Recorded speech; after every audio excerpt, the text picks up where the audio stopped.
Regardless of your job in a warehouse environment, you're going to be using and handling wooden, plastic, or metal pallets.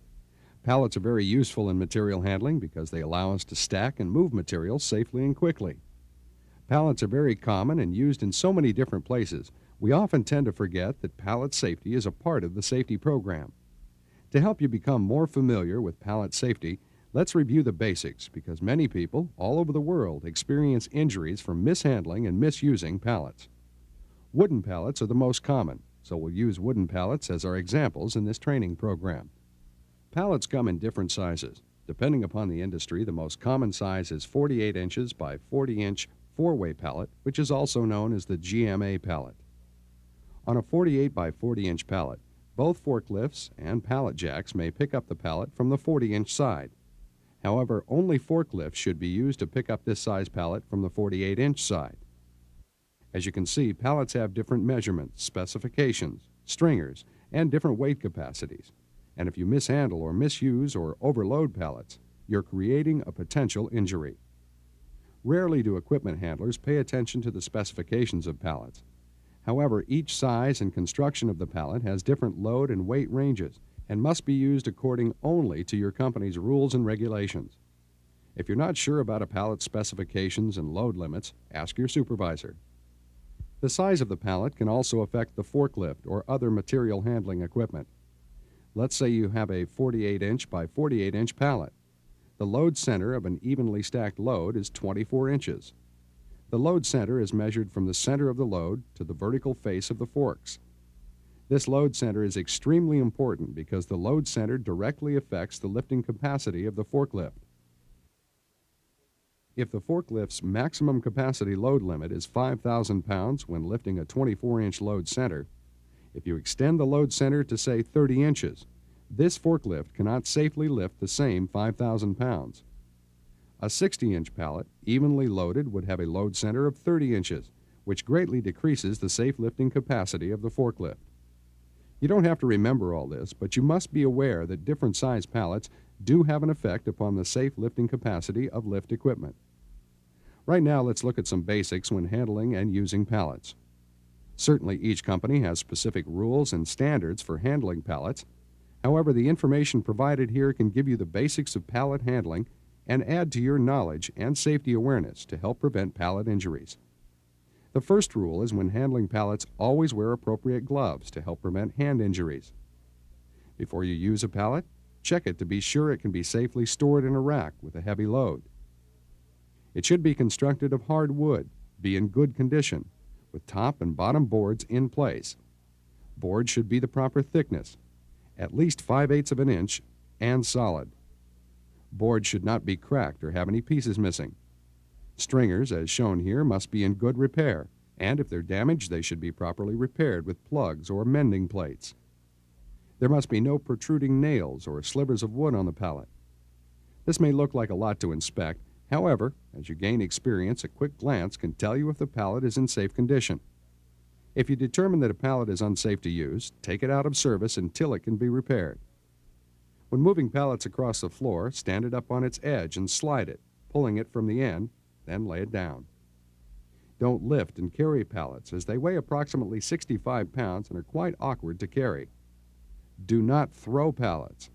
Several bad things can happen when you throw pallets. Obviously, back and ligament injuries can occur, and the pallets can be damaged. Don't throw pallets.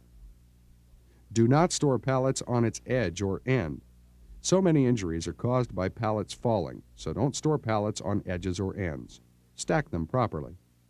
When positioning a pallet on the floor, don't drop it or throw it because it can be damaged. A damaged pallet can break when a heavy load is put on the pallet, and can be quite dangerous, especially if the damaged pallet is stored in a rack. Don't walk on pallets.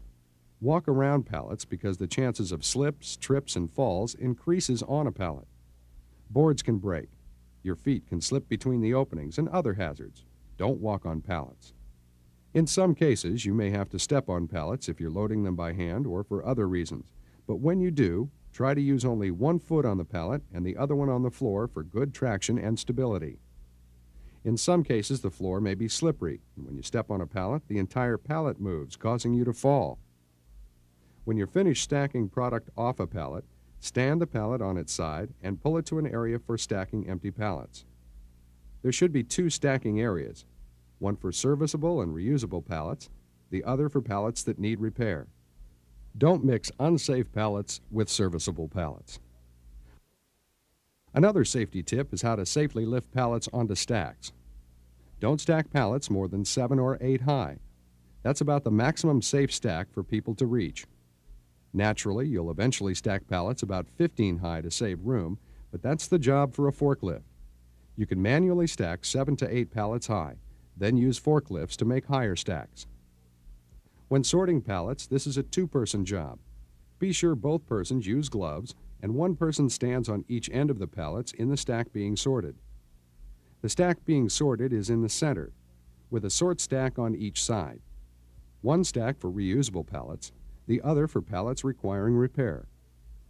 With one person on either end of the pallet, carefully inspect the top surface for broken or missing boards, cracks, chunks missing, proper thickness, and proper repair.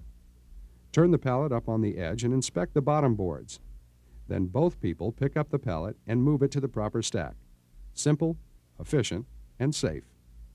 Okay, to properly and safely stack pallets, slide the pallet up to the side of the stack. Stand facing the pallet. The deck boards will be vertical facing you. Firmly grasp the deck boards and with proper lifting motion, slide the pallet up the side of the stack, over the top, and lay it onto the stack. Then square the stack.